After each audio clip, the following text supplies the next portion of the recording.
Assalamualaikum warahmatullahi wabarakatuh. Alhamdulillahirabbil alamin.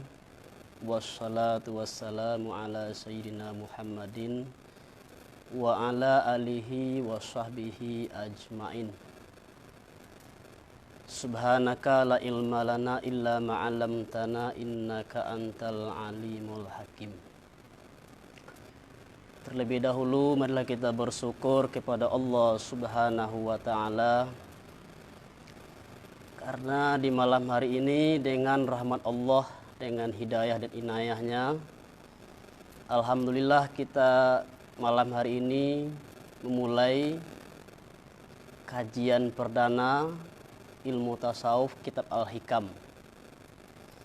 Salam dan salam semoga selalu dicurahkan kepada junjungan kita Nabi besar Muhammad sallallahu alaihi wasallam, yang mana Rasulullah itu diutus oleh Allah sebagai rahmat bagi sekalian alam.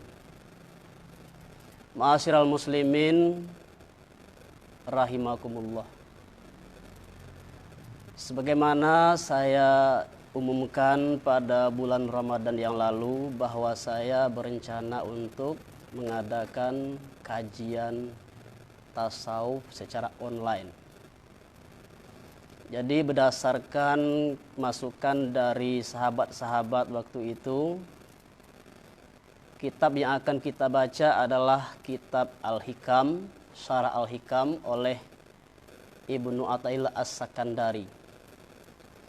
Jadi pada malam hari ini saya belum akan membacakan kitab Al-Hikam, tetapi pada malam hari ini saya akan memberikan semacam kajian pengantar tentang ilmu tasawuf. Kenapa demikian? Karena kitab Al-Hikam adalah kalam-kalam hikmah yang merupakan nasihat-nasihat dari Syekh Ibnu Athaillah kepada para penempuh jalan sufi, kepada para murid yang sedang menempuh atau mengamalkan ilmu tasawuf. Jadi mungkin bagi teman-teman yang punya latar belakang pendidikan pesantren atau sudah pernah belajar di pesantren, atau mungkin juga sahabat-sahabat sekalian sudah ada yang kenal ilmu tasawuf, tapi mungkin sebagian ada yang belum mengenal ilmu tasawuf, atau bahkan mungkin sebagian ada yang menolak ilmu tasawuf. Ini karena memang ada satu aliran dalam Islam yang tidak menerima ilmu tasawuf atau menolak ilmu tasawuf. Jadi insya Allah pada malam hari ini dalam kajian perdana ini saya akan menjelaskan pengertian dari ilmu tasawuf, kemudian sejarah dari kemunculan ilmu tasawuf, yang ketiga hakikat ilmu tasawuf, yang keempat tujuan belajar ilmu tasawuf, dan yang terakhir adalah jawaban bagi orang yang menolak ilmu tasawuf. Ma'asyiral muslimin, semoga kita semua dimuliakan Allah Subhanahu wa taala dimanapun berada. Baiklah, demi efisiensi waktu saya mulai saja masuk kepada topik yang pertama, yaitu definisi atau pengertian dari tasawuf. Yang pertama kita masuk definisi tasawuf dari segi bahasa. Memang kita akui bahwa istilah tasawuf itu belum pernah dikenal pada zaman Rasulullah SAW, juga pada zaman sahabat, dan juga pada zaman sahabat-sahabat Nabi maksudnya. Istilah tasawuf baru dikenal dan baru didengar pada zaman tabi'in. Dan karena itu perlu kita jelaskan secara bahasa asal usul dari istilah tasawuf. Ma'asyiral muslimin yang dimuliakan Allah Subhanahu wa taala. untuk menerangkan tentang definisi dari ilmu tasawuf dari segi bahasa. Terlebih dahulu kita lihat bahwa yang muncul pertama kali adalah istilah sufi, bukan istilah tasawuf. Jadi ada orang-orang yang dipanggil sebagai sufi. Nah, pada malam hari ini saya bawakan kitab karangan dari salah seorang tokoh sufi yang masyhur, salah seorang tokoh sufi terkenal yang hidup di abad ketiga Hijriah, yaitu Syekh Imam Abu Bakar Muhammad bin Ishaq al-Bukhari al-Kalabadhi.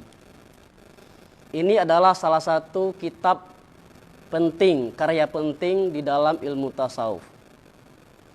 Dari namanya kita tahu bahwa Imam al-Kalabadhi ini berasal dari Kalabaz. Kalabaz yaitu suatu distrik atau satu daerah di Bukhara, yang sekarang negaranya adalah Uzbekistan. Nah, di sini judulnya adalah At-Ta'aruf li Mazhab Ahli Tasawuf, memperkenalkan bagi mazhabnya ahli tasawuf. Di awal kitab ini, Imam Al-Kalabadhi menjelaskan asal-usul dari perkataan tasawuf dan sufi. Menurut Imam Al-Kalabadhi, yang pertama, kenapa ulama sufi itu disebut sufi, atau perkataan tasawuf itu berasal dari kata safa. Qalat ta'ifatun innama sumiyat as-sufiyah sufiyah li safai asrariha wa naqai athariha. Berkata satu golongan, para sufi itu dinamakan sebagai sufi karena suci dan bersihnya rahasia mereka dan kesucian perbuatan dan tingkah laku mereka. Jadi yang pertama, tasawuf berasal dari kata safa, artinya suci dan bersih. Kemudian salah seorang tokoh sufi, Bishr al-Hafi, Bishr bin Haris al-Hafi mengatakan, as-sufi man safa qalbuhu lillah. Sufi adalah orang yang suci hatinya hanya untuk Allah. Itu yang pertama. Yang kedua, ada pendapat mengatakan tasawuf itu berasal dari perkataan saf. Wa qala qaumun innama summu sufiyah li'annahum fi safil awwali baina yadayillahi azza wa jalla birtifai humamihim ilaihi wa iqbalihim biqulubihim alaih wa wukufihim bisaraihim baina yadai. Maksudnya adalah orang-orang sufi itu berada di saf pertama di hadapan Allah Subhanahu wa taala. Jadi para sufi menempati saf pertama di hadapan Allah. Kenapa demikian? Karena para sufi meninggikan cita-citanya hanya kepada Allah. Dan mereka menghadap dengan hati mereka kepada Allah. Dan mereka menetap dengan rahasia mereka di hadapan Allah. Jadi artinya para sufi itu orang yang secara rohaniah dekat dengan Allah. Karena itu dikatakan dia berada di saf terdepan di hadapan Allah Subhanahu wa taala. Yang ketiga, kata sufi itu berasal dari perkataan sufah, ahlu sufah. Di dalam sejarah Islam kita kenal pada zaman Nabi ada segolongan sahabat yang dikenal dengan ahlu sufah. Dan ini diabadikan dalam Al-Quran. Mereka fakir, golongan fukara muhajirin. Kenapa dikatakan ahlu sufah? Sufah artinya beranda. Jadi ahlu sufah ini golongan muhajirin, sahabatnya hijrah dari Mekah ke Madinah. Kemudian karena mereka fakir, miskin, mereka tinggal di beranda Masjid Nabawi di Madinah. Karena itu mereka disebut sebagai Ahlus Suffah. Dan di antara yang terkenal di antara Suffah adalah Abu Hurairah, salah seorang sahabat Nabi yang terbanyak, yang paling banyak merawikan hadis dari Nabi besar Muhammad sallallahu alaihi wasallam. Siapa itu Ahlus Suffah? Allazina kanu ala ahdi Rasulillah sallallahu alaihi wasallam. Yaitu para sahabat yang ada pada zaman Rasulullah sallallahu alaihi wasallam. Kemudian yang keempat, ada pendapat yang mengatakan tasawuf berasal dari perkataan suf. Wa qala qaumun innama summu sufiyah li labatihim as-suf. Berkata satu golongan, sesungguhnya mereka para sufi itu disebut sebagai sufi karena mereka memakai pakaian suf. Suf artinya adalah pakaian wol, pakaian dari bahan bulu domba, wol kasar. Dan orang yang memakai pakaian suf ini itu menggambarkan kesederhanaan sebagai bentuk kontras dari pakaian sutra yang melambangkan kemewahan. Jadi dari empat pendapat ini, sepanjang bacaan saya, memang pendapat yang paling kuat tentang asal-usul perkataan tasawuf itu memang banyak yang berpendapat bahwa inilah pendapat yang terkuat, yaitu kata tasawuf berasal dari perkataan suf, yaitu bulu domba. Kenapa? Karena para sufi memakai pakaian wol kasar sebagai simbol dari kesederhanaan. Nanti kita uraikan lebih lanjut ketika saya nanti menguraikan dalam tema sejarah kemunculan ilmu tasawuf. Nah, itu asal-usul dari perkataan tasawuf dari segi bahasa. Yang pertama, safa artinya bersih. Yang kedua, saf, yaitu saf pertama. Yang ketiga, Ahlus Suffah. Dan yang keempat adalah suf, yaitu pakaian dari wol kasar, bulu domba. Baik, ma'asyiral muslimin, para sahabat dimanapun Anda berada, kita masuk kepada definisi tasawuf dari segi istilah. Dari segi istilah sebetulnya definisi tasawuf itu sangat banyak. Para ulama, bahkan ulama sufi sendiri, sangat beragam dalam memberikan definisi tasawuf. Ada yang memberikan definisi seperti Imam Junaid al-Baghdadi, tasawuf adalah keluar dari budi pekerti yang rendah, masuk kepada budi pekerti yang terpuji.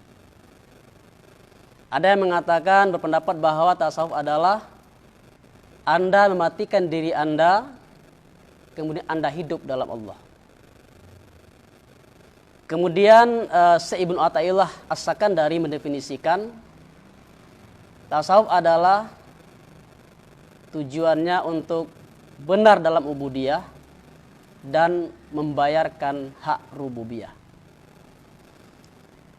Kemudian juga ada salah seorang tokoh tarekat Naqsabandiyah yang mendirikan Persatuan Pembela Tarekat Islam PPTI di Medan, yang meninggal di Jakarta.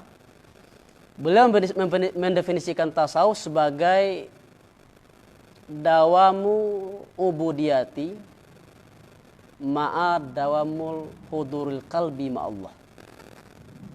Selalu berubudiyah, selalu beribadah kepada Allah, senantiasa berubudiyah kepada Allah, dan senantiasa hadir hati dengan Allah Subhanahu wa Ta'ala. Saya hanya mengambil satu definisi yang mungkin bisa mendekatkan pemahaman kita tentang tasawuf. Definisinya adalah ilmu tasawuf adalah salah satu ilmu, cabang ilmu dalam Islam yang mengajarkan kita untuk mendekatkan diri kepada Allah sedekat mungkin. sehingga kita bisa berhubungan langsung dengan Allah. Nah, ini mungkin definisi yang paling mudah kita pahami. Bagaimana kita mendekatkan diri kepada Allah, taqarruban ilallah sedekat-dekat mungkin, dan kemudian untuk mendapatkan ridhanya. Jadi dari definisi ini kita pahami bahwa tasawuf adalah salah satu mistisisme atau aspek spiritual dalam Islam. Jadi dalam agama manapun ada aspek mistisisme atau aspek spiritual dari agama tersebut. Nah, setiap dari aspek mistis itu, spiritualisme itu dalam agama apapun selalu menekankan bagaimana kesadaran kita akan kedekatan diri dengan Tuhan. Bagaimana kita mengadakan hubungan langsung secara rohaniah dengan Allah. Dan itu dalam istilah tasawuf dikenal dengan istilah ma'rifah, yaitu mengenal Allah secara langsung. Nah, ini sekilas tentang definisi tasawuf secara bahasa dan istilah. Kemudian selanjutnya kita masuk kepada sejarah kemunculan ilmu tasawuf. Kita berbicara tentang sejarah kemunculan ilmu tasawuf, ini sekaligus menjawab penolakan kepada orang-orang yang tidak bisa menerima ilmu tasawuf. Ia mengatakan bahwa ilmu tasawuf itu adalah bid'ah. Tidak pernah dikenal pada zaman Nabi besar Muhammad Sallallahu Alaihi Wasallam. Nah, di sini saya kemukakan ungkapan dari seorang orientalis yang terkenal, orientalis terkemuka, namanya adalah Martin Lings, yang setelah masuk Islam dia bertukar nama menjadi Abu Bakar Sirajuddin, dan dia juga seorang yang pakar dalam bidang tasawuf. Menurut Martin Lings, pada zaman Nabi, tasawuf adalah reality without name. Pada zaman Nabi, tasawuf itu adalah realitas yang tanpa nama. Jadi artinya apa? Memang istilah tasawuf itu belum pernah dikenal di zaman Nabi, tetapi hakikat tasawuf, ajaran tasawuf itu sudah diamalkan oleh Nabi dan para sahabat. Nah, kemudian timbul pertanyaan, kenapa istilah sufi dan tasawuf itu belum ada pada zaman Nabi? Istilah sufi baru muncul pada zaman tabi'in. Jawabannya adalah pada zaman Nabi tidak ada gelar yang lebih mulia dari gelar sahabat. Jadi pada zaman itu semua umat Islam yang bertemu dengan Nabi Muhammad dan beriman dengan Nabi Muhammad semuanya bergelar sahabat. Dan itu adalah suatu gelaran atau panggilan yang sangat mulia waktu itu. Karena itu tidak perlu ada istilah sufi. Kemudian setelah zaman sahabat masuk zamannya tabi'in, yaitu orang-orang Islam, orang-orang beriman yang bertemu dengan sahabat tapi tidak bertemu dengan Nabi Muhammad. Nah, di sini kita lihat cikal bakal tasawuf itu muncul. Sebelum muncul ilmu tasawuf, yang muncul pertama adalah gerakan zuhud. Apa itu gerakan zuhud? Zuhud berarti secara bahasa benci. Jadi zuhud artinya adalah meninggalkan kemewahan hidup di dunia. Kalau kita lihat sejarah, munculnya gerakan zuhud ini disebabkan oleh fakta. Yang pertama terutama adalah para raja, para khalifah, para pembesar-pembesar negara waktu itu sudah mulai menyeleweng dari ajaran agama. Kita lihat dalam sejarah bahwa sejak zaman Umar bin Khattab itu Islam sudah mulai berkembang, meluas. Menaklukkan demi penaklukkan, Islam menaklukkan Persia, Islam berkembang ke Syria, menaklukkan Iran, sekarang Persia, kemudian ke Mesir, kemudian juga sampai ke Mesopotamia. Dan waktu itu kerajaan Islam bertambah besar, otomatis pajak penghasilan juga bertambah banyak. Nah, inilah yang menyebabkan para khalifah, para raja mulai lupa dengan ajaran agama, mulai lupa daratan, karena sudah bergelimang dengan emas, bergelimang dengan kekayaan. Nah, menurut sejarah ini dimulai sejak zaman Muawiyah dan kemudian zaman putranya Yazid bin Muawiyah yang sudah menerapkan sistem kerajaan, bukan lagi khalifah. Nah, ini telah menjadi tren dalam masyarakat Islam waktu itu. Umat Islam terutama para khalifah, pembesar negara dan juga diikuti oleh masyarakat Islam sudah mulai tidak peduli dengan ajaran agama. Mereka sudah bermewah-mewah. Mereka tidak mau menghentikan larangan Allah. Tidak mau lagi melaksanakan perintah Allah. Mereka telah terlena, terpesona dengan kehidupan dunia. Dan ada sekelompok orang yang melihat ini sudah berbeda dengan kehidupan Rasulullah dan para khulafaur rasyidin yang telah mencontohkan kesederhanaan. Kita mungkin pernah mendengar bahwa Umar bin Khattab itu memakai pakaian seorang khalifah, tapi memakai pakaian yang penuh dengan tambal. Khalifah-khalifah pada zaman Khulafaur Rasyidin itu tidak bermewah-mewah, hidup dengan kesederhanaan.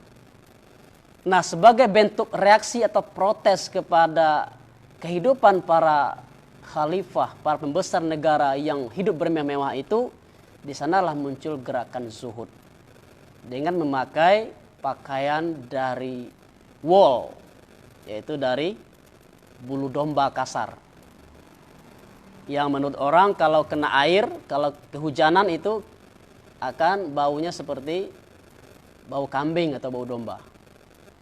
Dan ini kita lihat tokoh-tokoh gerakan zuhud ini disebut dengan Zahid telah muncul pertama kali di Kufah, dengan tokohnya adalah Abu Hasim Al-Kufi. Kemudian yang meninggal, yang wafat pada tahun 150 Hijriah. Kemudian Sufyan As-Sauri, seorang tokoh yang terkenal, wafat tahun 135 Hijriah. Yang kemudian Jabir bin Hasim, wafat tahun 190 Hijriah. Di Basrah juga lahir gerakan zuhud, yang mana tokohnya yang terkenal adalah Hasan Al-Basri. Mungkin nama ini sudah tidak asing lagi bagi kita, yang wafat pada tahun 110 Hijriah. Kemudian Rabi'atul Adawiyah, seorang sufi perempuan yang wafat pada tahun 185 Hijriah. Di Persia atau Khurasan yang sekarang berada dalam negara Iran, muncul tokoh zuhud atau Zahid Ibrahim bin Adham yang wafat pada tahun 162 Hijriah, dan muridnya Safiq al-Balkhi yang wafat tahun 194 Hijriah. Nah, Ibrahim bin Adham ini mungkin kita pernah dengar ceritanya. Dia adalah seorang pangeran, seorang putra raja di Persia yang kemudian meninggalkan kerajaannya, pergi mengembara menjadi seorang yang hidup sederhana, menjadi seorang sufi. Jadi kisah hidupnya ini mirip dengan Siddhartha Buddha Gautama, pendiri dari agama Buddha. Dan kemudian di Madinah muncul tokoh zuhud atau zahid, yaitu Ja'far As-Sadiq, cucu dari Sayyidina Ali bin Abi Thalib, keturunan Ali bin Abi Thalib. Nah, ini adalah gerakan zuhud merupakan cikal bakal dari tasawuf. Dan menurut sejarah, perkataan sufi itu sudah mulai dikenal pada akhir abad pertama Hijriah pada zaman Hasan al-Basri. Dan Hasan al-Basri sendiri menceritakan bahwa dia pernah menemui seorang sufi dekat tawaf di Ka'bah, dan dia memberikan uang kepada sufi tersebut, tetapi dia menolak. Saya cukup dengan uang yang saya punya ini. Nah, orang pertama mengatakan bahwa sudah ada orang bergelar sufi pada zamannya, yaitu Hasan al-Basri. Jadi dengan demikian kita melihat, kita jangan menolak suatu istilah, tetapi kita harus mempelajari dulu konteks dari lahirnya istilah tersebut. Jadi gerakan zuhud itu lahir karena protes atau kritik kepada fenomena kehidupan, gaya hidup yang bermewah dari para khalifah-khalifah dan pembesar negara pada waktu itu. Dan inilah yang akhirnya berubah menjadi gerakan yang disebut dengan tasawuf, yang sampai hari ini orangnya dikenal dengan sufi, ilmunya dikenal dengan ilmu tasawuf. Jadi itu jawaban kenapa istilah tasawuf itu belum dikenal pada zaman Nabi, tapi baru ada pada zaman tabi'in. Kemudian kita masuk kepada poin yang ketiga, hakikat dari ilmu tasawuf. Dalam sebuah hadis yang dimuat di dalam kitab Hadis Arba'in An-Nawawiyah, kitab hadis 40 yang disusun oleh Imam Nawawi. Hadis nomor 2 di sana tentang hadis yang menceritakan tentang Islam, iman, dan ihsan.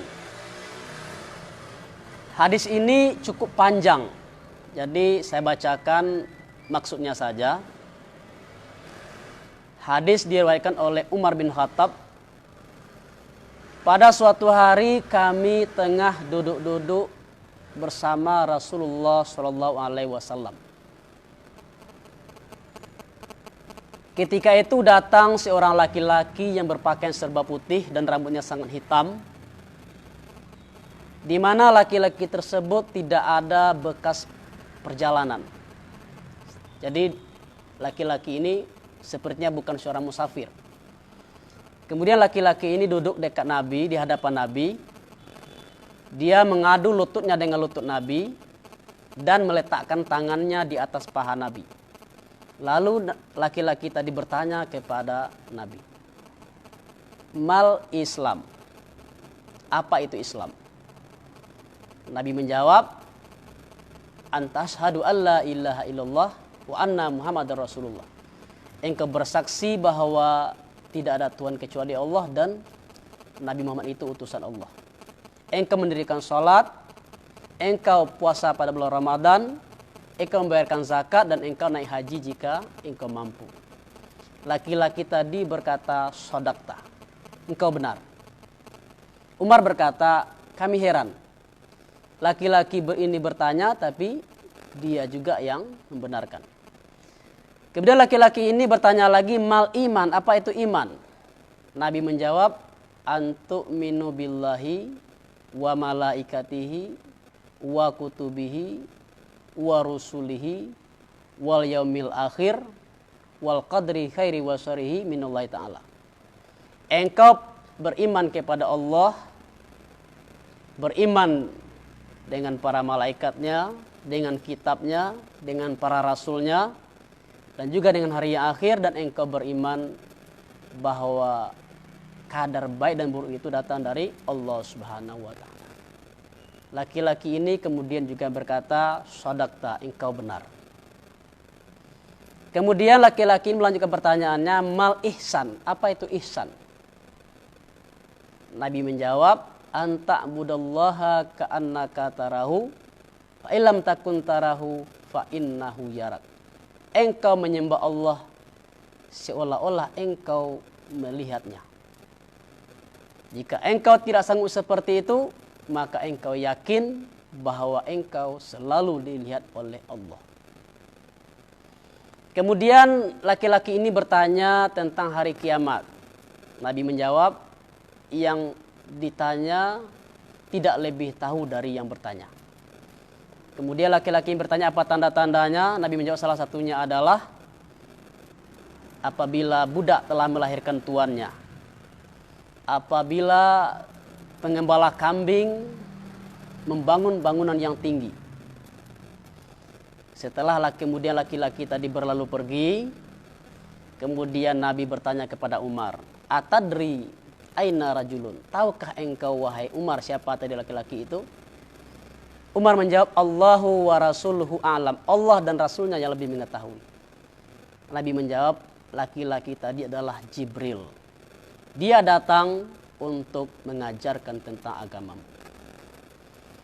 Jadi dari hadis yang cukup panjang ini, kita mengambil isinya, berbicara tentang Islam, iman, dan ihsan. Dari hadis ini para ulama menyimpulkan bahwa yang tiga inilah dimensi utama ajaran Islam. Yang pertama Islam, yang kedua iman, dan yang ketiga adalah ihsan.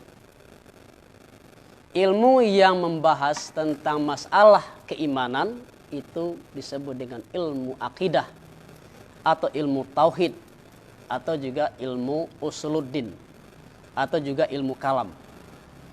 Sedangkan ilmu yang membahas tentang masalah Islam, masalah amal ibadah yang zahir, ilmunya adalah ilmu fiqh atau disebut juga dengan ilmu fikih atau fiqh. Sedangkan ilmu yang membahas tentang ihsan, itulah yang disebut dengan ilmu tasawuf. Jadi di sini kita pahami bahwa istilah tasawuf itu memang baru, tetapi ini adalah ilmu yang membahas tentang satu dimensi ajaran Islam yang utama, yaitu dimensi ihsan.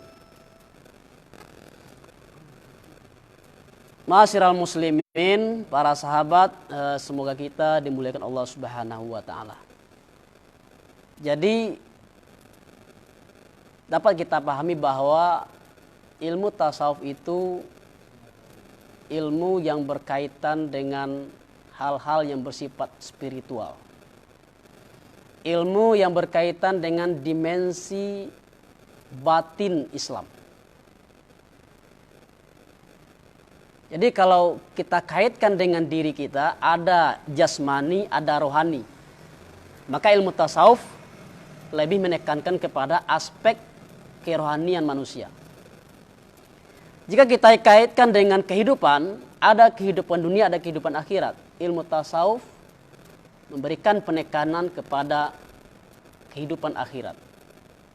Dalam kaitannya dengan pemahaman agama, ilmu tasawuf memberikan penekanan kepada aspek batin atau dimensi esoteris dari ajaran agama. Kenapa? Karena dimensi lahiriah, aspek zahir sudah dibahas oleh ilmu fikih. Jadi dengan demikian dapat kita pahami, kita masuk kepada tujuan kita belajar ilmu tasawuf.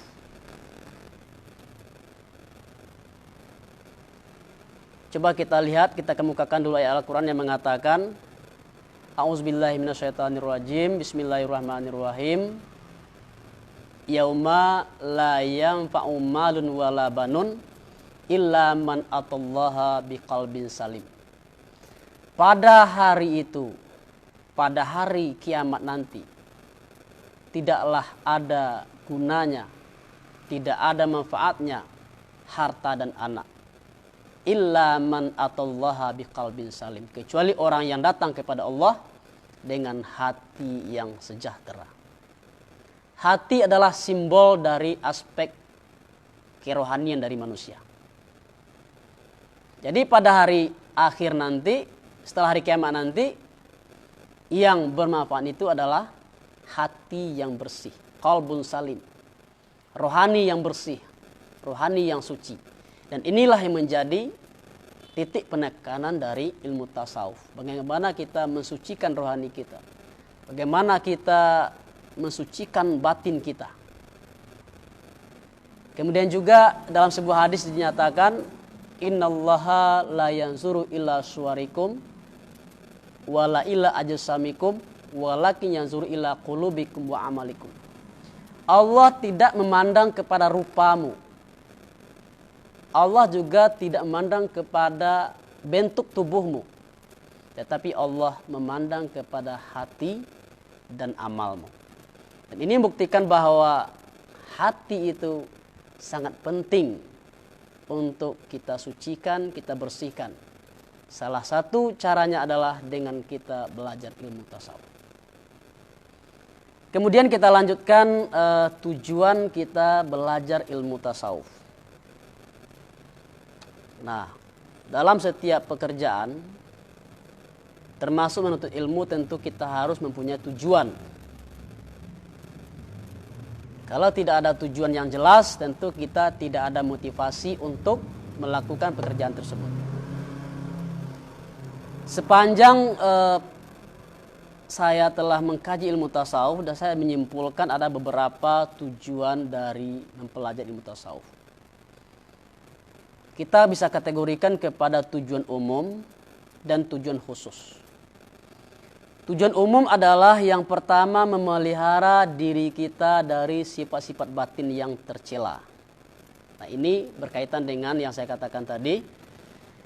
Tujuan ilmu tasawuf adalah mensucikan hati kita dari sifat-sifat yang tercela. Sifat-sifat batin seperti takbur. Apa itu takbur? Sombong, hasad atau iri, dengki. Seperti riya, sum'ah. Kemudian juga termasuk tama. Apa itu tama? Rakus. Termasuk hubbud dunia, mencintai dunia. Dan lain-lain. Kenapa hati kita, batin kita, rohani kita itu harus suci dari sifat-sifat tercela? Karena ini akan menimbulkan dosa-dosa batin. Nah, menurut ulama sufi, dosa batin itu lebih besar dari dosa zahir. Itu tujuan kita mempelajari ilmu tasawuf yang pertama adalah memelihara diri kita, mensucikan diri kita dari sifat-sifat batin yang tercela. Yang kedua, untuk memelihara pahala amal kita. Jadi setiap kita melakukan amal ibadah, baik itu yang wajib maupun yang sunat, Allah telah menjanjikan pahala, reward. Nah, pahala ini belum tentu kita dapatkan kalau kita tidak mempelajari ilmu tasawuf. Kenapa demikian? Karena jika kita ada memiliki sifat-sifat batin yang tercela, maka sifat-sifat ini akan memberangus, bisa menghabiskan pahala-pahala amal kita. Dalilnya apa? Salah satu dalilnya adalah hadis Rasulullah SAW. Al-hasadu ta'kulul amal kama ta'kulu narul hatab. Sifat hasad, sifat iri di dalam hati kita bisa membakar pahala amal ibadah kita seperti api yang membakar kayu api. Nah, jadi bagaimanapun banyaknya amal ibadah kita, amal kita yang zahir, baik itu seperti sholat sunat, pergi umrah tiap tahun, naik haji, bersedekah, zakat dan lain-lain, maka itu bisa hangus, bisa dibakar oleh sifat hasad yang ada dalam hati kita.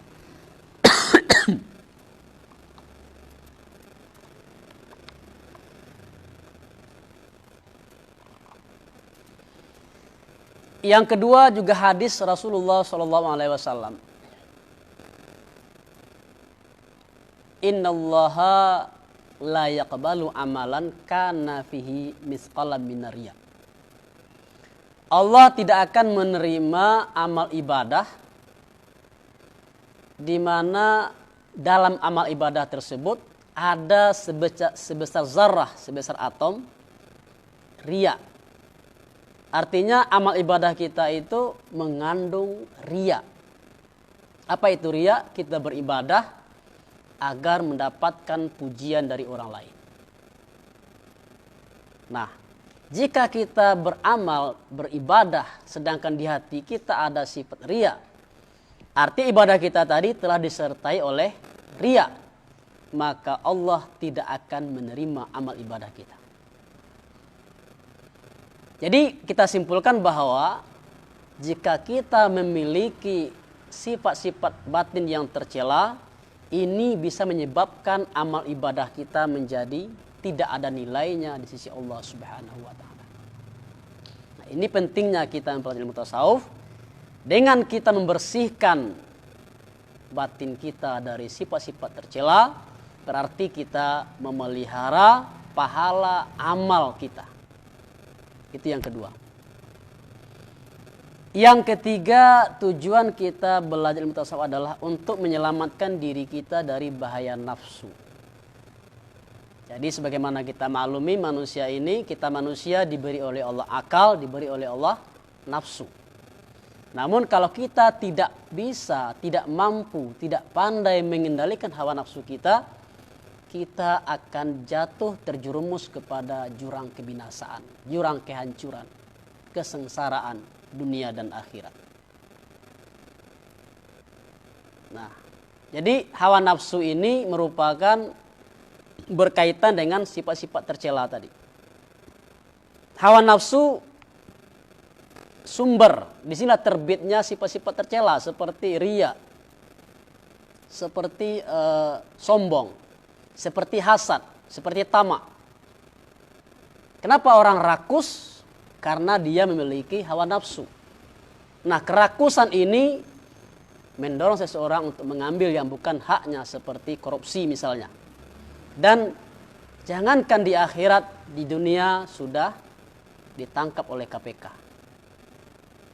Jadi orang yang tidak mampu mengendalikan hawa nafsu bisa jatuh kepada jurang kesengsaraan, kebinasaan, kehancuran.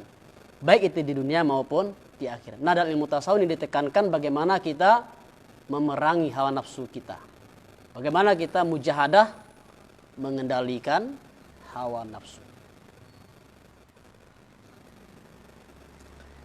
Kemudian yang keempat, tujuan kita mempelajari ilmu tasawuf adalah untuk mendirikan ubudiyah batin. Jadi amal ibadah tadi ada yang ibadah zahir, ada ibadah batin. Ibadah zahir seperti sholat, seperti puasa, seperti zakat, naik haji, umrah, bersedekah. Semua amal ibadah yang bisa disaksikan oleh orang lain itu disebut dengan ibadah zahir. Sedangkan ibadah batin adalah ibadah-ibadah yang dilaksanakan oleh rohani kita, hati kita. Contohnya adalah seperti syukur, seperti sabar, seperti ikhlas, dan lain-lain.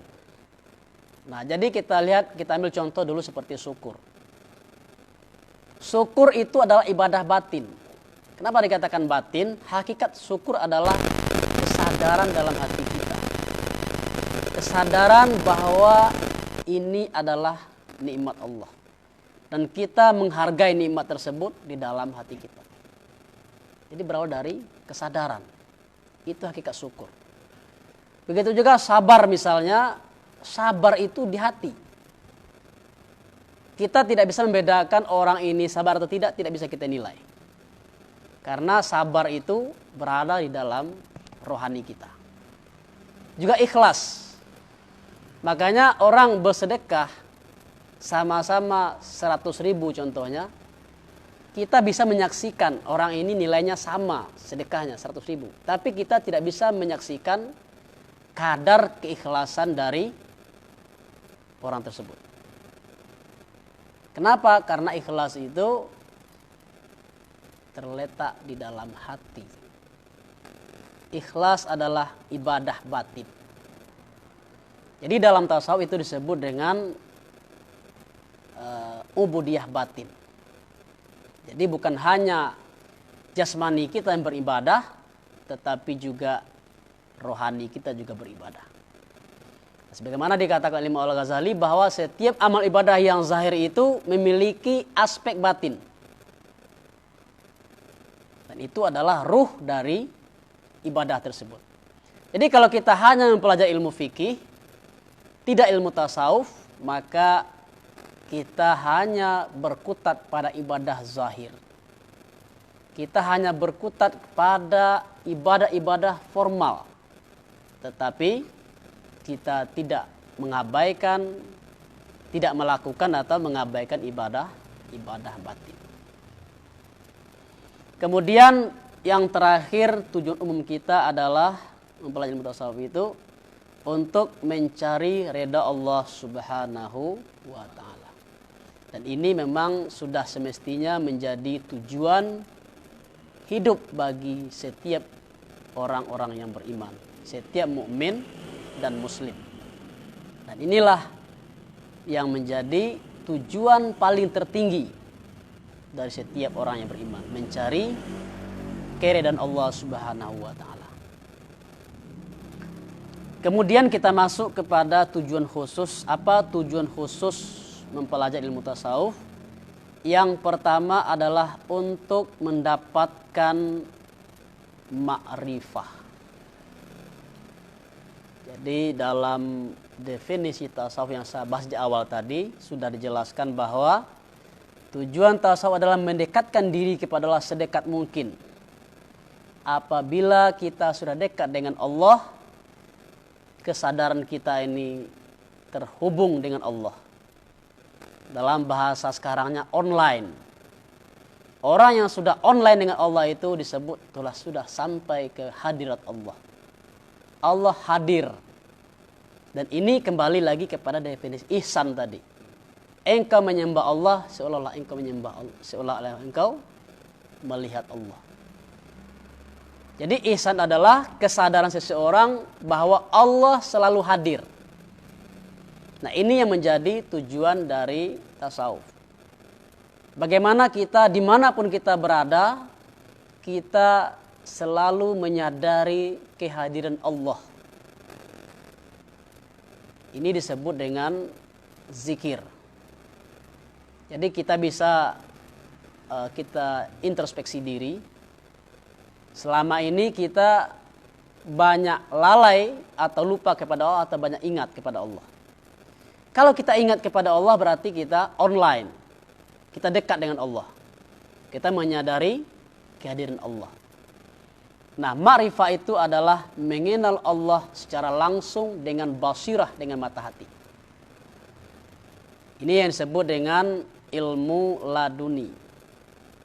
Atau juga disebut dengan ilmu mukasafah. Nah, ini hanya dirasakan oleh hati. Jadi para ulama sufi mengatakan ilmu ma'rifah ini berbeda dengan ilmu. Kenapa berbeda dengan ilmu? Karena ma'rifah adalah ilmu yang langsung. Ilmu yang hadir dalam hati kita. Sedangkan ilmu antara subjek dengan objek itu terpisah. Nah, kalau kita buat analogi, ma'rifah itu termasuk dalam ilmu rasa. Jadi kita merasakan kehadiran Allah.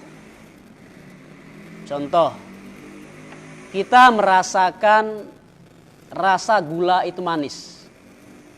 Ini termasuk dalam ilmu huduri. Ilmu itu hadir dalam diri kita. Kita mengetahui bahwa gula itu manis karena orang mengatakan gula itu manis. Itu disebut dengan ilmu.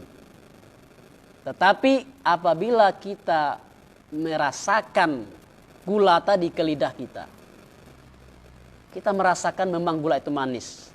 ilmu ini disebut dengan ilmu ma'rifah dalam konteks tasawuf. Karena rasa manis tadi hadir langsung di dalam diri kita. Artinya antara subjek dan objek itu menyatu, tidak terpisah. Dan karena itu kita tidak bisa menjelaskan kepada orang bagaimana apa itu yang disebut dengan manis. Coba saya tanya kepada para sahabat, bisa nggak kita mendefinisikan manis itu apa? Bagaimana rasanya gula manis? Manis itu apa? Ya paling kita mengatakan, ya manis ya manis. Nah begitu ilmu ma'rifah tadi. Para sufi yang mendapatkan ilmu langsung, mengenal Allah secara langsung itu dengan hati, dengan basirah, dengan mata hati, sudah tidak bisa lagi menguraikan dengan kata-kata. Karena itu disebut dengan ilmu rasa, zuk dalam bahasa Arab, atau dalam bahasa Inggrisnya disebut dengan taste dalam bahasa Inggris. Karena itu disebut juga dengan ilmu huduri. Ilmu itu hadir dalam hati kita, dalam diri kita. Atau dalam bahasa Inggris disebut dengan knowledge by present. Dan ilmu ini sudah diakui keabsahannya secara filosofis oleh para filsuf muslim kontemporer dari Iran misalnya, seperti Al-Amiri misalnya. Saya lupa namanya. Jadi ini yang disebut dengan ma'rifah. Kemudian saya ingin memberikan suatu contoh analogi yang lain tentang ma'rifah. Contohnya adalah si Budi, contohnya kita ambil contoh namanya. Pengetahuan si Budi tentang si Amir di rumahnya. Yang pertama, Budi mengetahui bahwa Amir di rumahnya karena melihat tanda-tandanya. Belum lagi. Maaf, ralat. Yang pertama, karena mengikuti perkataan orang. Orang mengatakan bahwa Amir ada di rumahnya. Dan ini disampaikan kepada siapa tadi? Budi, contohnya.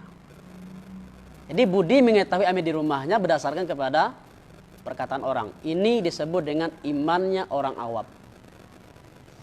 Yang kedua, Budi mengetahui Amir di rumahnya karena melihat tanda-tandanya.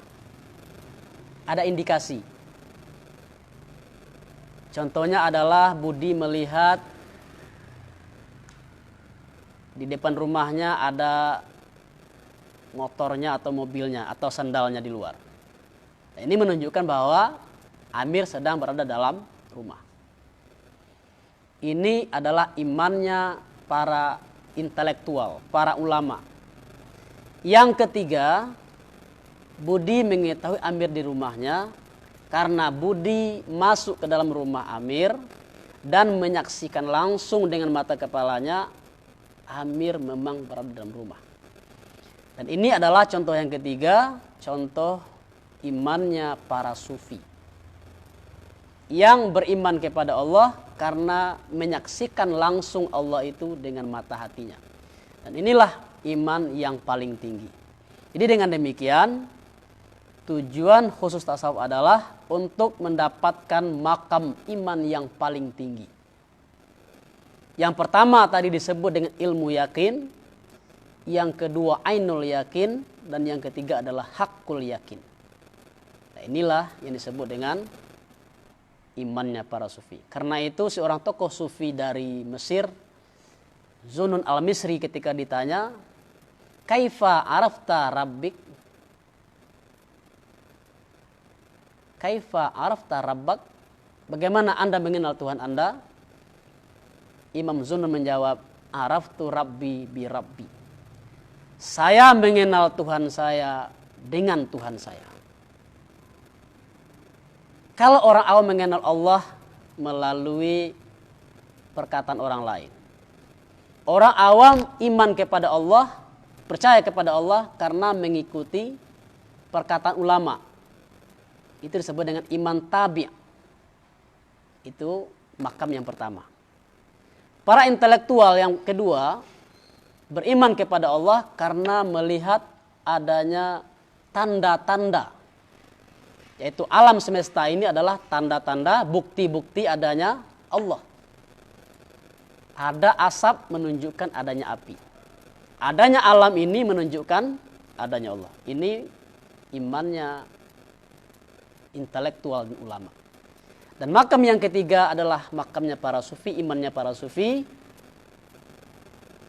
Para sufi beriman kepada Allah karena menyaksikan Allah langsung dengan mata hatinya, disebut dengan musyahadah qalbiyah. Dan inilah tujuan tasawuf yang paling tinggi. Orang yang mendapatkan ini disebut juga dengan telah mendapatkan ma'rifah. Semoga kita semua, para sahabat, kaum muslimin dan muslimat dimanapun berada, semoga kita semua mendapatkan makam yang paling tinggi ini, yaitu ma'rifah mengenal Allah Subhanahu wa taala. Karena itu orang yang mencapai makam ini disebut dengan arif, digedali dengan arif. Jadi arif itu berbeda dengan alim. Alim artinya orang yang berilmu, sedangkan arif adalah orang yang arif, orang yang kenal. Ilmu itu terpisah antara subjek dengan objek. Sedangkan arif kenal ilmu itu, objek ilmu itu hadir langsung di dalam diri sang subjek. Baik, kaum muslimin dan kaum muslimat, para sahabat dimanapun berada, kita telah masuk kepada poin yang keempat, yaitu tujuan belajar ilmu tasawuf. Kemudian yang terakhir saya akan membahas tentang jawaban bagi orang yang menolak ilmu tasawuf. Jadi memang ada segolongan kecil umat Islam yang menolak tasawuf. Tetapi golongan sunni, yaitu Ahlus Sunnah wal Jamaah, yang merupakan mayoritas di dunia Islam, yang tergabung dalam mazhab Syafi'i, Hanafi, Maliki, dan Hambali, secara umumnya semuanya adalah menerima tasawuf. Tetapi ada satu golongan dari mazhab Hambali yang menamakan, yang mengatakan bahwa tasawuf itu adalah ilmu yang baru. Tasawuf adalah ilmu yang tidak dikenal pada zaman Nabi, seperti saya kemukakan tadi. Nah, di sini saya bahas terlebih dahulu bahwa seperti saya katakan di awal tadi, memang ilmu tasawuf itu dari segi nama adalah suatu yang baru. Tetapi secara isi, ajaran tasawuf itu bukan suatu yang baru, tetapi memang berdasarkan kepada ajaran Rasulullah SAW. Jadi kalau jika ada para sahabat yang selama ini menolak ilmu tasawuf, maka silahkan diikuti, dibaca buku-buku tasawuf dulu, apakah itu bertentangan dengan Al-Quran hadis atau tidak. Nanti kita nilai. Kemudian dari segi disiplin ilmu. Ilmu tasawuf sebagai satu disiplin ilmu memang suatu yang baru. Sama juga dengan ilmu yang lain seperti ilmu fikih, seperti ilmu akidah, ilmu tauhid. Juga seperti ilmu-ilmu alat yang lain seperti ulumul Quran, ulumul hadis, juga ilmu tata bahasa seperti ilmu nahwu dan saraf, ilmu usul fiqh dan lain-lain sebagainya. Itu semuanya tidak dikenal pada zaman Nabi. Jadi kalau kita menolak ilmu tasawuf sebagai ilmu yang baru, maka kita juga seharusnya menolak seluruh ilmu-ilmu tadi. Karena pada zaman Nabi belum satu pun ada disiplin ilmu yang tersusun dalam Islam. Ilmu-ilmu ini muncul, disusun oleh para ulama untuk memudahkan pengajaran agama Islam kepada umat Islam. Jadi hal-hal yang berkaitan dengan keimanan itu disusun dalam satu ilmu disebut dengan ilmu akidah. Hal-hal yang berkaitan dengan ilmu syariah, ibadah yang zahir, hukum hakam itu disusun menjadi ilmu fiqh. Sedangkan ilmu yang berkaitan dengan hal yang bersifat spiritual, kerohanian, ibadah batin itu disusun menjadi ilmu tasawuf.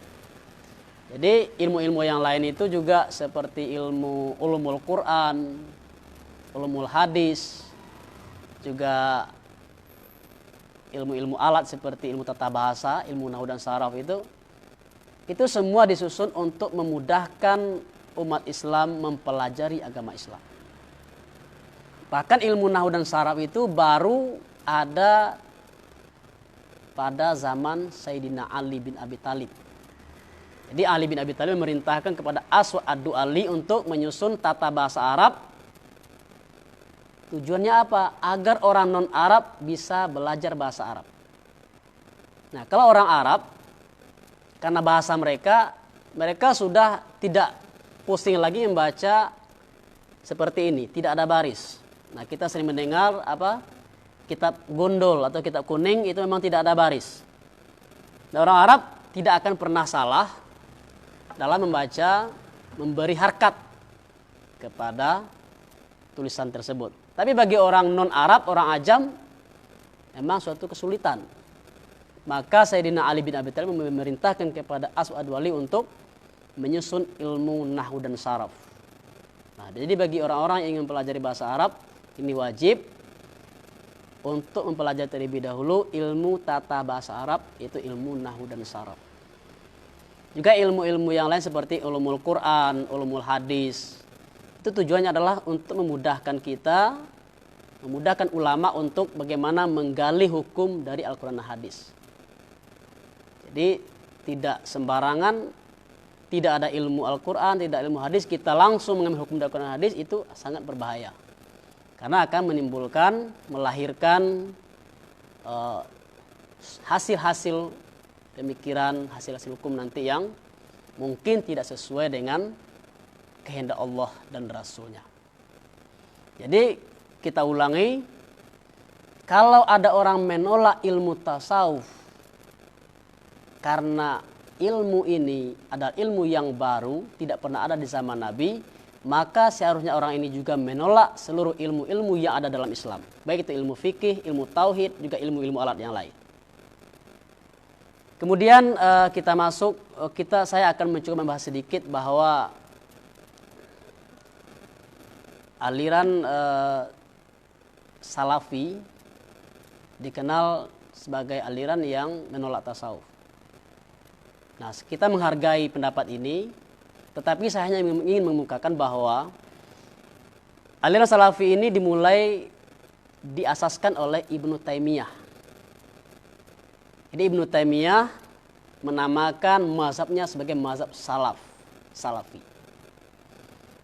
Menurut penemuan dari dosen saya di Malaysia, Profesor Zakaria Stafa, menurut beliau, Ibnu Taimiyah di dalam kitabnya yang berjudul Al-Furqan, Ibnu Taimiyah memuji sebahagian tokoh-tokoh sufi. Seperti Fudail bin Iyad, seperti Ma'ruf al-Harqi, kemudian Syekh Abdul Qadir al-Jailani. Bahkan Ibnu Taimiyah menggelari para tokoh sufi ini dengan masaih al-kitab wa sunnah. Para tokoh-tokoh ulama tasawuf itu digelari oleh Ibnu Taimiyah sebagai para mahaguru Al-Quran dan Sunnah. Dari pernyataan ini kita pahami bahwa ternyata Ibnu Taimiyah bukan anti tasawuf. Ibnu Taimiyah hanya mengkritik pemikiran tasawuf, pemikiran tokoh tasawuf yang menurutnya telah menyimpang dari ajaran Islam. Kita lihat dalam kitabnya Al-Hujaj Bainal Aqliyah wa Naqliyah misalnya, di sini Ibnu Taimiyah mengkritik pandangan keagamaan Al-Halaj sebagai telah menyimpang dari Islam. Ibnu Taimiyah juga mengatakan bahwa pengikut Ibnu Arabi itu telah menjadi kafir, yang mana kekafirannya melebihi dari Yahudi dan Kristen. Begitu kuatnya kritik. Jadi Ibnu Taimiyah ini dikenal sangat kuat mengkritik Ibnu Arabi dengan paham wahdatul wujud. Jadi dapat kita simpulkan bahwa Ibnu Taimiyah bukanlah anti tasawuf, tetapi Ibnu Taimiyah membagi tasawuf kepada dua. Yang pertama ortodoks, yang kedua adalah heterodoks. Yang pertama tasawuf yang tidak menyimpang, yang berjalan di atas rel Quran dan Sunnah. Dan ini tidak dikritik oleh Ibnu Taimiyah. Yang kedua yang dipandangnya menyimpang, yang heterodoks, yaitu seperti pemikiran Al-Halaj, juga seperti pemikiran Ibnu Arabi yang terkenal dengan konsep wahdatul wujud. Nah, jadi itu fakta yang kita dapatkan bahwa tokoh Salafi sendiri, Ibnu Taimiyah, tidak menolak ilmu tasawuf, tetapi hanya mengkritik tasawuf, pemikiran tasawuf yang menurut pandangannya menyimpang dari Al-Quran dan Sunnah. Jadi kembali kita kepada menjawab orang yang menolak tasawuf. Kalau kita menolak nama, apalah artinya sebuah nama? Jadi nama tasawuf itu sebetulnya hanya yang diberi nama itu lebih penting dari nama. Jadi artinya ajaran tasawuf itu lebih penting dari nama tasawuf itu sendiri. Isi dari tasawuf itu adalah tazkiyatun nafs. Bagaimana pensucian jiwa, pensucian rohani. Dan ini yang menjadi inti dari ajaran tasawuf. Dan ini tentu sangat banyak kalau kita kemukakan baik itu ayat Al-Quran maupun hadis yang berbicara tentang bagaimana pentingnya kita mensucikan rohani kita. Misalnya dari akhir surah As-Sams itu, A'udzubillahi minasyaitonirrajim, wasyamsi waduhaha wal qamar idza talaha wan nahari idza jallaha wal laili idza yaghshaha was samai wa ma banaha wal ardi wa ma tahaha wa nafsi wa ma sawwaha fa alhamaha fujuraha wa taqwaha qad aflaha man zakkaha wa qad khaba man dassaha. Jadi di sini disebutkan wa nafsi wa ma sawwaha, demi jiwa dan kesempurnaannya. Fa alhamaha fujuraha wa taqwaha, Allah mengilhamkan kepada jiwa tadi kefasikannya dan ketakwaannya. Qad aflaha man zakkaha wa qad khaba man dassaha, beruntunglah orang yang mensucikan jiwanya dan merugilah orang yang mengotori jiwanya. Jadi ilmu tasawuf itu sebenarnya lebih kepada bagaimana kita mensucikan jiwa kita. Karena agama itu ada aspek zahiriyah seperti saya katakan tadi, juga aspek batin. Kita juga ada jasmani, kita juga ada rohani. Jadi inilah menjadi inti dari ilmu tasawuf. Jadi semua topik yang kita janjikan di awal tadi sudah kita bahas.